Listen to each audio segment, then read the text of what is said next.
मी प्रवीण अरुण नलवडे, राहणार टेकळेवाडी, तालुका मोहोळ, जिल्हा सोलापूर इथून बोलतोय. तरी आम्ही ही बाग जानेवारीत धरलेली होती. तरी आम्ही आता 5 महिने पूर्व 5-5.5 महिने झालेत. त्या बागेसाठी साईज कलर जरा थोडा कमी होता. त्यासाठी साहेब सुहास जाधव यांच्या दुकानी आलते. मग त्या साहेबांना आम्ही तिथून औषध घेतो, त्यामुळे साहेबांना तिथून इकडे बोलवले आम्ही. साहेबांनी आम्हाला ॲडमिरॉन या औषधाचा डेमो दिला. त्यासाठी आम्ही काय केले, रिझल्ट फिक्स येतोय का नाही हे पाहण्यासाठी या निम्या प्लॉटवर ॲडमिरॉन ह्या औषधाची फवारणी केली.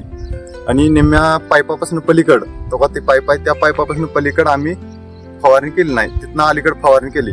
आणि आणखीन रिझल्ट फिक्स करण्यासाठी इथे हे चिकटपट्टी मारलेली आहे आणि तिकडे मालाला चिकटपट्टी मारलेली आहे. तरी त्या मालापेक्षा ह्या मालात चांगले 2 बोटाचे अंतर पडलेले आहे. तरी हे औषध आहे ना, या औषधापासून चकाकी आणि कलर तर एक नंबर येतोय या मालाची. साईज बी आपल्याला पाहिजे अशी साईज झालेली आहे. आता ही माल जायला आणखीन एक 10 दिवस टाइम आहे. तरी सुद्धा आता जर मार्केटमध्ये हा माल नेला तरी ह्याला बेस्ट मध्ये प्राइस येणार आहे. त्यामुळे ह्या औषध का नाही एक नंबर औषध आहे. तरी तुम्ही शेतकरी बंधूंना काय सांगताल ह्या औषधाबद्दल? हे औषध कलर साठी आणि साईज साठी एक नंबर आहे. साईज तुमची भरपूर वाढणार आणि चकाकी तोपर्यंत त्यापासूनच चकाकी वाढणार आहे तुमची. थँक्यू, धन्यवाद.